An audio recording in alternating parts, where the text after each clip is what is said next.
అసెంబ్లీలో రాష్ట్రంలో మహిళల శాంతి భద్రతలపై ప్రభుత్వ నిర్లక్ష్యాన్ని వివరిస్తూ మాట్లాడిన నాయకులు మాజీ మంత్రి మాజీ ఉప ముఖ్యమంత్రి సబితా ఇంద్రారెడ్డిని అసెంబ్లీ సాక్షిగా మహిళలను కించపరిచే విధంగా మాట్లాడిన తెలంగాణ ముఖ్యమంత్రి రేవంత్ రెడ్డి బహిరంగ క్షమాపణ చెప్పాలని మాజీ మంత్రి కేసీఆర్ పిలుపునిచ్చారు.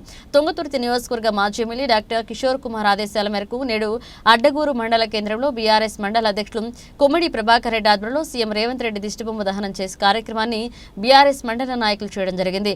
అధికార బలంతో పోలీసులు సీఎం రేవంత్ రెడ్డి దిష్టిబొమ్మ దహన కార్యక్రమాన్ని మధ్యలో అడ్డుకోవడం జరిగిందన్నారు. పార్టీలు మారినంత మాత్రాన ఒక మహిళను ఇంతలా అవమానపరిస్తే ఓటుకు నోటుకు దొంగలైన నీవు గతంలో టీఆర్ఎస్ నుండి టీడీపీకి, టీడీపీ నుండి ఇప్పుడు కాంగ్రెస్ పార్టీలో చేరిన నిన్ను ఏమని పిలవాలంటూ వారు డిమాండ్ చేశారు. రేవంత్ రెడ్డి క్షమాపణలు చెప్పేంత వరకు ఉద్యమిస్తామని, తెలంగాణ మహిళల ఆత్మగౌరవం కాపాడే పార్టీ ఏదైనా ఉందంటే అది బీఆర్ఎస్ పార్టీ అన్నారు.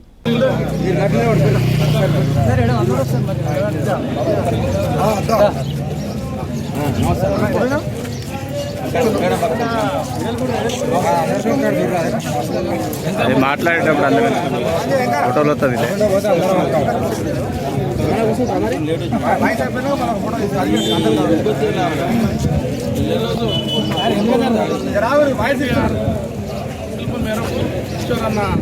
ఆదేశానుసారం అడ్డగూరు మండలంలో ఉన్నటి అసెంబ్లీలో ముఖ్యమంత్రి రేవంత్ రెడ్డి గారు మహిళల మీద, రాష్ట్ర మహిళల మీదనే అసభ్యంగా మాట్లాడినందుకు నిరసనగా ఈరోజు అడ్డగూరు మండలంలో మేము నిరసన చెప్తున్నాము. ఆ ఉద్దేశంతోనే మేము రేవంత్ రెడ్డి గారు శుభం నిలబెట్టే సమయంలో పోలీసులు వచ్చి మమ్మల్ని అడ్డుకున్నారు. ఏ విధంగానైనా ఈరోజు అసెంబ్లీలో ఎమ్మటే క్షమాపణ చెప్పాలని అడ్డగూరు మండలం తరఫున మేము అందరూ కోరుకుంటున్నాం.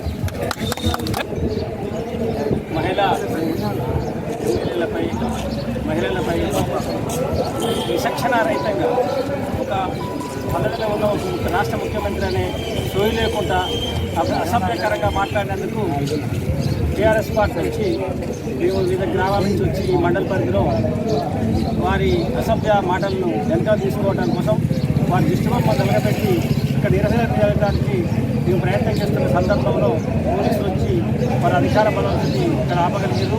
ఆపినంత మాత్రాన ఒరిగిందేవి లేదు. వారి మాటలను మర్యాదపూర్వకంగా వాపసు తీసుకోకపోతే వారు పదవిలో ఉన్నది వారికి కూడా అర్థం లేదు. మహిళల్ని గౌరవించిన ముఖ్యమంత్రి ప్రజలనే కాపాడుతారనే వాయిస్ ప్రజలకు వెళ్ళిపోయింది. వాస్తవంగా ముక్కోటంతో టీఆర్ఎస్ పార్టీ నుంచి ఆ పదయాలను మేము ఖండిస్తున్నాము. దాన్ని వెనక తీసుకోవాలని దేశంగా డిమాండ్ చేస్తున్న పార్టీ.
జై తెలంగాణ.